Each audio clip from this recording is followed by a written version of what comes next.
Okay, what can you say? Manchester United still in the Champions League. By hook or by crook, it doesn't matter what it takes at the moment for United. We play crap, we get the win. Third time in a row. I mean, on paper it looks good, doesn't it? But what we're watching here in the stadium is a different ball game altogether. It just looked like there was no connection at all. The whole atmosphere and everything died in the first half instantly. The emotion from the tribute to Sir Bobby Charlton. A big shout out to the Copenhagen fans for what they did as well in that. It was absolutely brilliant. It set the tone. It was a brilliant start, and then it died because the football on the pitch went back to how it's been the last couple of weeks, last couple of months, to be honest. Not good enough. Simple as. Can't take chances, can't finish our dinner.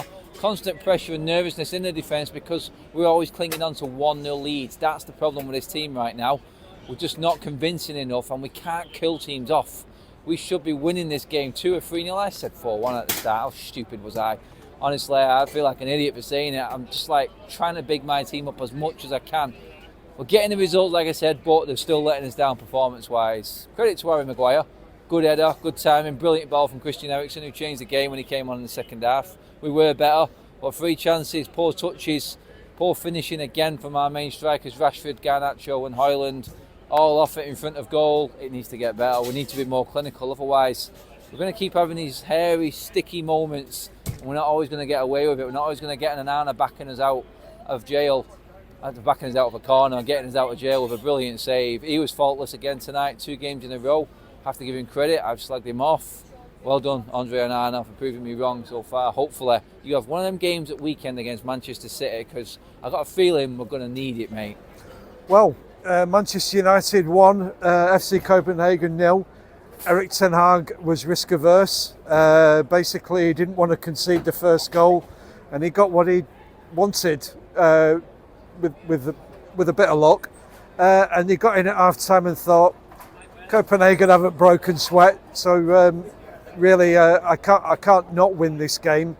So the decision to bring Eriksen on was a no-brainer. I think people might have been surprised that Amrabat came off, but I'll tell you what, Bruno Fernandes, his body language playing at 10 told 1,000 words. It was basically, I'm not a number 8, I'm not a right winger, this is where I play. And Manchester United turned up, they looked a threat. Marcus Rashford actually got to the byline. Diogo Dalot got to the byline, and we looked like a football team. The goal, Harry Maguire won the ball about 30 yards from goal and set up the phase of play which he finished.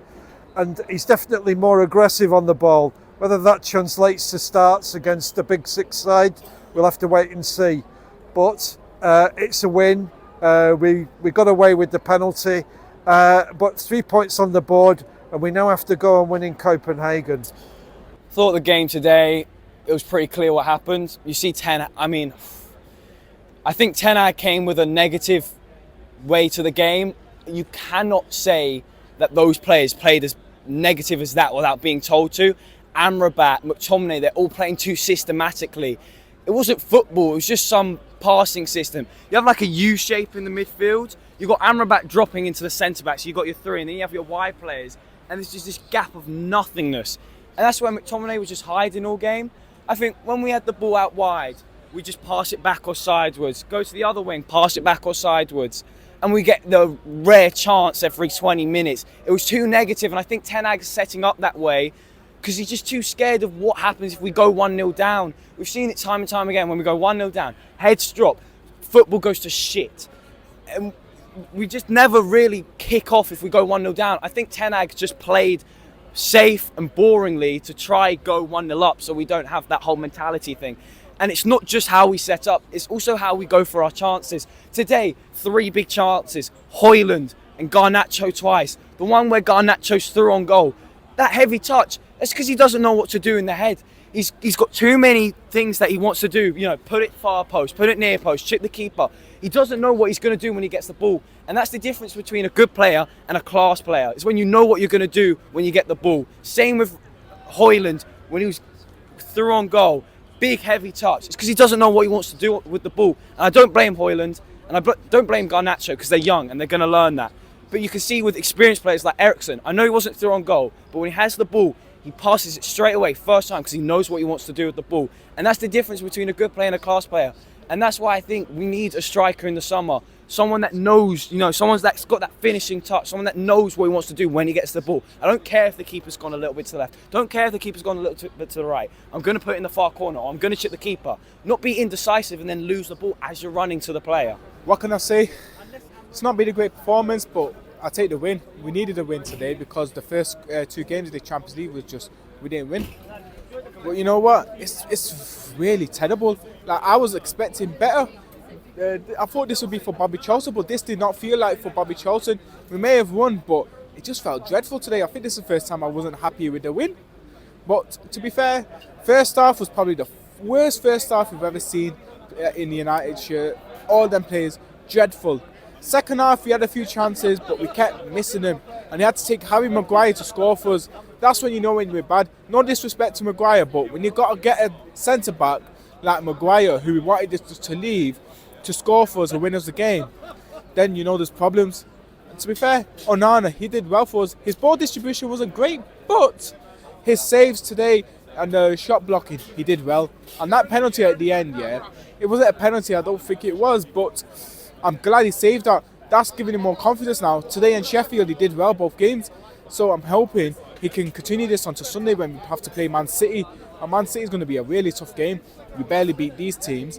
What we're going to do against Man City. I'm not even worried about Erling Haaland. There's the other players, Phil Foden, Jack Grealish, Bernardo Silva, all of them, they're going to have a field trip here if we play like that again.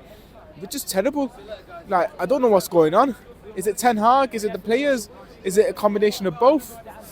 I don't know, man. Like, I'm worried. I don't feel excited coming to the stadium anymore. I used to. Last season, I used to come all the time, have a nice little day out, meet old friends. Yeah. But today, I don't know, man. It feels like a chore. I don't know what to say, man. Like, I wish we did better. Good evening. Yes, very unconvincing performance and victory tonight, but we needed to win no matter how we did it.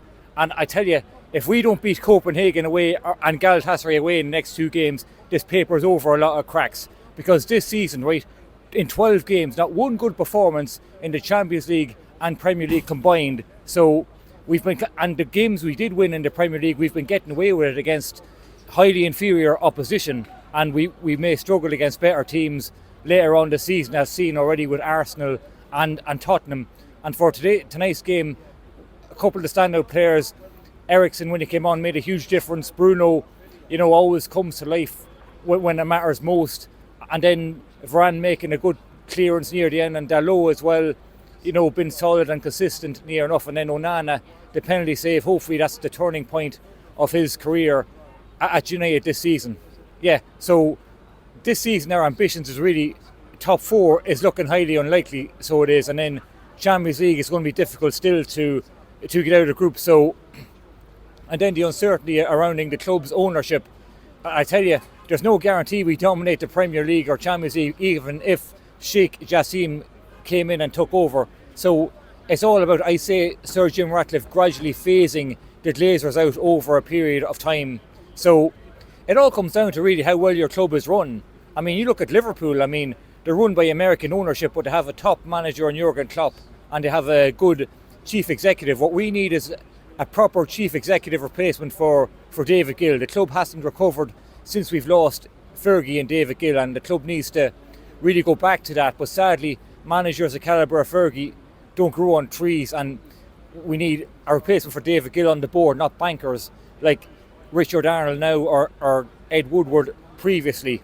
And also this season, the main reason why I think we've struggled so far is that our main players from last season, Bruno, Casemiro, Rashford, they haven't really done much this season at all, and Onana is kind of settling in. And in the summer, I just wonder, were we even in the running to buy top players like Victor Osimhen, Musiala, Kim Min-jae, or even Donnarumma? Like, were we even in the running? I mean, nobody knows what happens behind the scenes, but it's about time the club need to show some ambition, because, scraping top 4 here and there, it just feels as though the transition is likely to continue, and nobody can predict the future of football, unfortunately. As for Sunday, look, hopefully our players rise to the occasion. You know, tonight was emotional about the late great Sir Bobby Robson, and hopefully we rise to the occasion again on Sunday, and even a draw will be a good enough result in the derby.